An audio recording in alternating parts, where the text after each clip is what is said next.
Et si votre image de marque vous permettait de faire des profits? Et si l'image n'était pas qu'un simple logo? Et si la première impression n'était pas la bonne?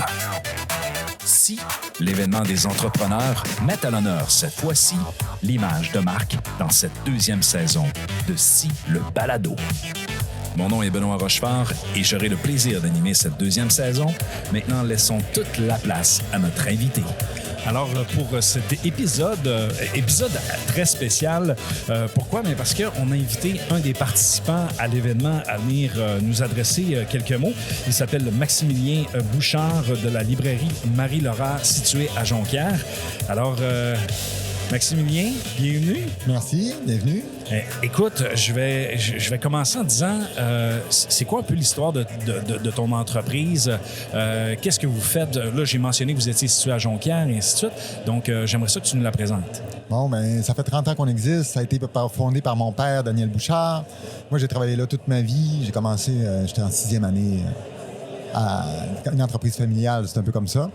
Puis, je me suis entendu avec mon père pour reprendre l'entreprise. Il y a 10 ans, j'ai signé la même année que j'ai eu mon premier garçon. Ça a été une année assez rock'n'roll. Puis, je suis bien établi avec mon équipe. On est bien établi dans le milieu. On dessert nos clients, même un peu partout au Québec maintenant, avec notre site transactionnel. OK. Puis on est là pour, c'est ça, répondre aux besoins littéraires de tous nos clients. C'est bon. Écoute, ben justement, pourquoi une librairie, un entrepreneur d'une librairie se dit « je vais venir participer à Si », notamment quand on parle d'image de marque, là, pourquoi, en fait, quelles sont les raisons pourquoi tu as dit « je vais participer à ça ». Bien, j'aime beaucoup les nouvelles initiatives de promotion Saguenay pour les entrepreneurs. OK. Au Saguenay, déjà là, j'étais à l'écoute sur un petit peu tout ce qui est proposé. Dès que c'est sorti, je pense que j'étais un des premiers à m'inscrire parce que, en même temps, comme je dis, cette année, on fête notre 30 ans à la librairie. On a eu une réflexion à l'interne sur qu'est-ce qu'on fait avec ça, comment on travaille justement le nom de la librairie dans le temps avec nos clients.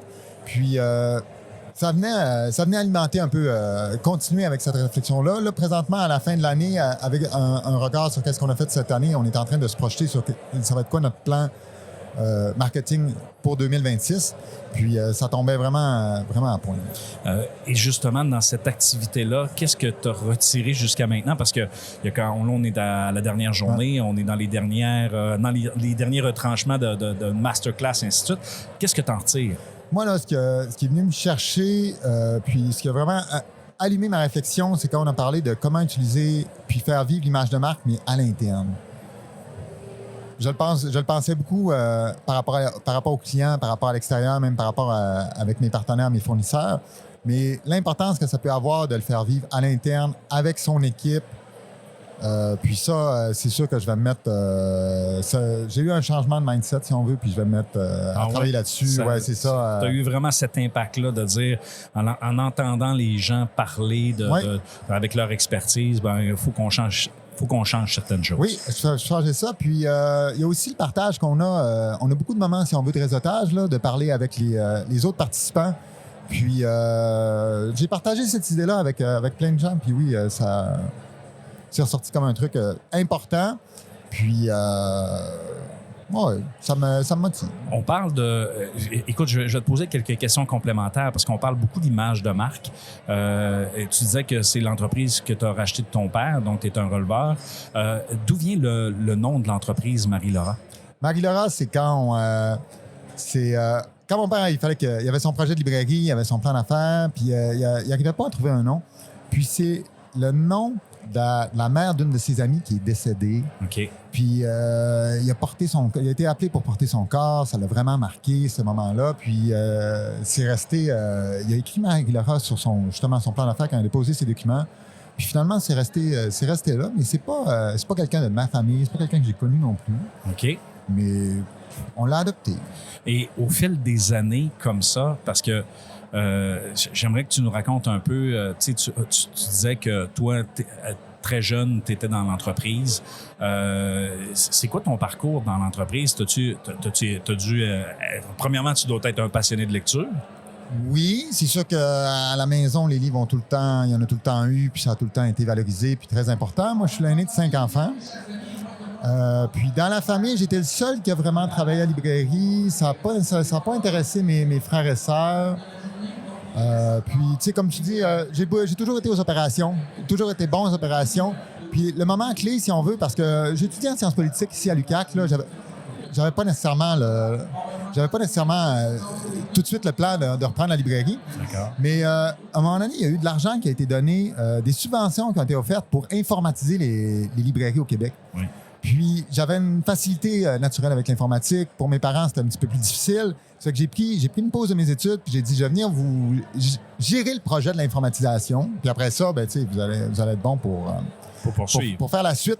Puis, avec ce projet-là, je me suis retrouvé au cœur des opérations de gestion en étant un peu le responsable du système informatique.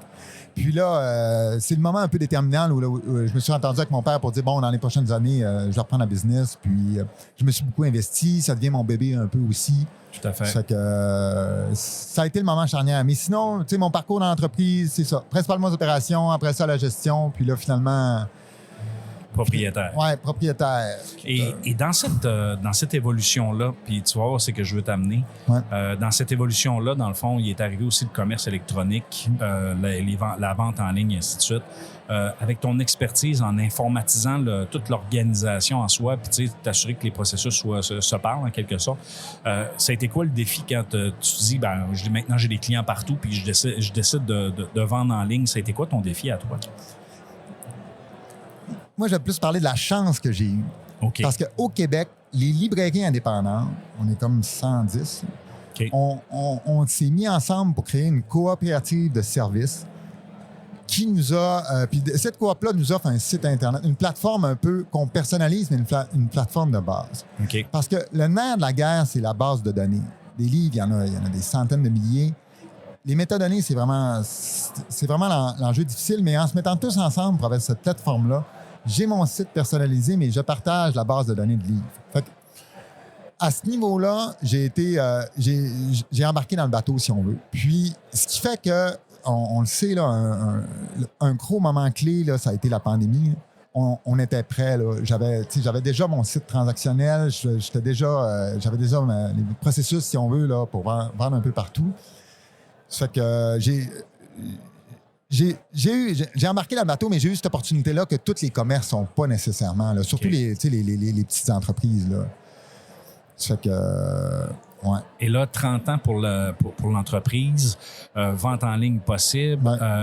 Qu'est-ce que ça résonne pour toi, le fait de travailler ton image de marque? Parce que, tu sais, il y a une histoire intéressante alentour du nom Marie-Laura. Tu nous l'as raconté. Tu sais, on a eu des gens qui nous ont parlé de storytelling. Alexandre, notamment, qui a fait une conférence sur le sujet hier. Je ne sais pas si tu oui, j'ai bien aimé. Ouais. Donc, tu vois, je t'ai posé la question, puis ça nous a amené dans une approche de storytelling. Je pense qu'il y a des choses à raconter. Puis il y a comme un axe, je pense, en tout cas de mon point de vue, parce que j'ai eu la chance d'avoir plusieurs personnes dans le balado et d'entendre. Puis d'ailleurs, t'écouteras certains épisodes. Ah, c'est sûr que oui. Non, mais c'est parce que ça va t'inspirer, je pense. Ouais. Tu vas pouvoir en tirer quelque chose aussi de ton côté. Puis après ça, il y a aussi les experts locaux qui sont là. D'ailleurs, hier, quand on s'est rencontrés, on discutait avec Marc de Trademark. Il y a plein de... Il y a une pépinière de talents au Saguenay-Lac-Saint-Jean que je pense qu'ils peuvent donner un coup de main, puis pour propulser une entreprise comme la tienne. Puis, tu sais, un 30 ans, là, c'est pas rien, là. Tu sais, c'est un beau wow. Puis en plus, quand c'est la génération, parce qu'il y en a des fois des entreprises qui manquent le bateau, en quelque sorte. Et ça va m'amener une question pour toi, Maximilien. Dans tout ce que tu as vécu jusqu'à maintenant, pourquoi, selon toi, c'est important de bien gérer son image de marque? Dans le fond, une petite PME, puis quand on est entrepreneur, tu es souvent... tu viens avec des œillères là, parce que tu es trop concentré sur les opérations, puis tu es trop concentré sur le quotidien. Puis même si tu travailles bien, le gens à l'extérieur, ils n'en ont pas nécessairement connaissance. Prendre le temps de s'arrêter puis de travailler sur ton image de marque, là, c'est faire rayonner ton expertise à l'interne. Puis oui, bien entendu, ton équipe, mais qu'est-ce que tu fais bien? Là? Mais pour ça, il faut que tu t'arrêtes. Il faut que tu réfléchisses. Puis, des événements comme aujourd'hui, c'est un moment où tout le monde arrête les opérations. Tout le monde qui participe arrête les opérations puis se concentre sur réfléchir. On prend une pause. Ouais, on prend une pause. C'est essentiel. Puis après ça, justement, là, on le développe. Cette pause-là, puis ce qui est le fun, en tout cas dans ta réflexion, ce que je trouve le fun, c'est que là, tu sembles quand même un participant des activités de promotion Saguenay. Je pense que tu as fait partie d'une cohorte aussi. Oui. C'était quoi déjà cette cohorte? La cohorte Synergie, il était venu chercher justement on était tous des jeunes entrepreneurs dans le détail. C'était un processus quand même assez exigeant. On avait 15 semaines. Il fallait que tout le monde soit présent. C'était en ligne. C'était plusieurs heures par semaine. On avait des rencontres en présentiel. Il fallait vraiment participer, donner de soi là-dedans. Mais c'était assez life-changing pour un entrepreneur. Là. Je le recommande à tout le monde qui a la chance de pouvoir y participer. On a vraiment créé des liens. Puis, on a abordé un peu tous les sujets, là, hein. Autant le marketing que les ressources humaines, que justement les opérations, les pièges dans lesquels chacun a partagé les erreurs qu'ils ont faites. On s'est mis pas mal à découvert dans ce processus-là. Okay. Mais là encore, c'était l'initiative très professionnelle de la part de Promotion Saguenay. Il y avait une grosse légitimité au niveau des interlocuteurs qui venaient nous faire les présentations. Puis c'est un peu aussi à la suite de cette expérience-là que quand j'ai vu passer, parce que je n'avais pas participé à la première édition là, de SI. Là. Oui. C'est un peu pour ça aussi que quand j'ai vu le nouvel événement, j'ai tout de suite cliqué puis je me suis dit, je m'inscris tout de suite, même si je pense que peut-être que j'aurai pas le temps. C'est important que je m'arrête pour ces moments, ces thèmes-là. Puis, je sais que Promotion Saguenay m'assure un saut de qualité, dans le fond. Oui, comme un filet de sauvegarde en disant, mais regarde, s'ils nous font quelque chose. Oui, ça va être pertinent. Oui. C'est ça. Qu'est-ce que tu en tires comment tu trouvais ça? C'était-tu bien organisé? C'était-tu un wow, finalement, dans ton expérience de cette deuxième édition? Oui, je dirais que hier, sur l'heure du midi, j'ai texté justement ma conjointe en lui disant wow, c'est vraiment mieux de ce que je m'attendais. J'avais quand même des attentes assez élevées, mais c'est encore mieux. Encore mieux, OK, puis, wow. Si je peux dire, là, je me serais mieux préparé dans mon choix d'activité. Okay. Dans mon choix, si on veut, là, de conférence, parce que je l'ai fait il y a 2 semaines. Il y a même une application dédiée pour l'événement d'aujourd'hui, là, où il y avait toutes les informations. J'ai pris le temps il y a 2 semaines, mais je pense que avec du recul, je me serais encore plus préparé. Exemple, j'ai pris une rencontre individuelle, mais je pense que j'aurais plus préparé mes thèmes dans ma rencontre individuelle pour encore mieux bonifier le temps. Mieux en profiter parce que, encore. C'est sûr que si tu... Dans le fond, des fois, on ne sait pas trop dans quoi on s'embarque dans ce genre d'activité-là. Puis là, mais après ça, tu dis, OK, ben là, dans le fond, s'il y a une édition 3, je présume que oui. Ouais. Dans l'édition 3, tu dis, OK, ben là, à ce moment-là, ça va me demander un peu de préparation. Oui, c'est ça. Je vais me préparer un petit peu plus, puis je vais aller lire un petit peu plus sur les gens qui sont invités à venir faire des présentations. Parce que il y a...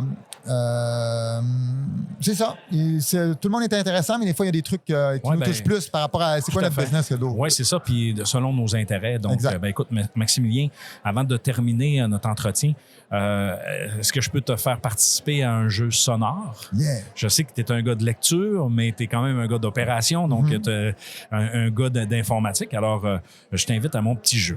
Le son crée une image. Il est temps de jouer. À quoi ça te fait penser? Donc, je vais te faire jouer quelques sons et je vais te demander à quelle marque ou à quelle entreprise ce son te fait penser. Ça marche? Ah oui. Puis malheureusement, mon voyage dans le sud est déjà tiré. Donc, non, c'est une blague. J'avais pas de prix. Alors, allons-y avec le premier son. C'est ça que j'aime. C'est ça? Oui, Saint-Hubert? Ah ouais, non, c'était pas Saint-Hubert, mais t'as dit le bon slogan. Ouais, c'est ça que j'aime, mais je m'en rappelle plus c'est quoi. McDo? Ah ouais. Ouais, c'est McDo. Ouais. Mais t'avais le bon slogan. J'avais jaune dans la tête. Ben, c'est jaune. Non, mais c'est ça, mais c'est jaune McDo, ouais, c'est ça. C'est quand même drôle. Non, mais tu vois l'association son des fois avec l'image. Ouais. Prochain? C'est Windows. Non. Non. Hein, c'est quoi? C'est Netflix? Ben oui! Ah, Mais tu sais, tu étais dans le même thème, là. Puis c'est vrai que Windows. non, mais je suis pourri. Windows 95. Oui, non, mais oui, ça l'aurait pu, effectivement. Mais le tadam de Netflix est plus. Et je vais y aller avec un dernier qui est un petit peu plus difficile. Ah, c'est pas Paramount. C'est, non, Universal. T'es pas loin? Non. C'était pas les Simpsons. 20? Centuries. Ouais. 20th Century Fox. Hey, sérieux, là. En plus, je participe à un quiz à toutes les semaines où c'est qu'on me fait jouer de la musique, il faut que je devine, puis je me trouve poche. Hey, Maximilien. Mais j'aime ça, le quiz. Ben, écoute, je pouvais pas ne pas te faire participer comme tous les conférenciers qui ont participé. Écoute, on va te souhaiter une bonne continuité. Merci d'avoir participé au balado. Merci d'être venu assis. Puis j'en profite aussi à inviter les gens, lorsque vous allez voir Si, suivez les réseaux sociaux, écoutez bien sûr le balado parce qu'on a quand même un beau résumé, un beau condensé de tout ce qui se passe. Et bien sûr, les activités de Promotion Saguenay. Donc, puis je pense que Promotion Saguenay vous réserve toutes que des surprises pour les prochaines années. Puis je rajoute un truc. Il y a tout le temps, avec la cohorte, là, Synergie, là, il y a tout le temps un événement de réseautage pour lancer où est-ce que tous les entrepreneurs sont invités. Okay. L'an dernier, c'était chez RPM à Harley-Davidson. Ça a été une super soirée. Je vous invite vraiment à aller participer. Moi, c'est sûr qu'à la prochaine cohorte qui va être lancée cette année, je vais y aller. OK. Donc, ça, je pense que c'est un in. Hein. Ils vont l'annoncer à la fin de l'événement. On le dira pas trop fort. OK, c'est bon. Ils vont lancer une prochaine cohorte. OK. Mais je présume que toute l'information sera diffusée sur les réseaux sociaux. En fait, pas sur les réseaux sociaux, mais sur le site web de Promotion Saguenay. Sinon, ben, je mettrai de l'information sur la description. Comme ça, les gens pourront avoir de l'information. Okay. Merci, Maximilien. Super. Cet épisode vous donne un avant-goût du rendez-vous pour les entrepreneurs et dirigeants qui souhaitent révolutionner leur façon de faire. Cet événement est une production de Promotion Saguenay, l'organisme de développement économique de Ville-Saguenay. Toute l'info est disponible sur si-saguenay.ca. Le balado Si est disponible sur toutes les plateformes d'écoute. Ici, on se dit à la prochaine fois, si la business le veut bien.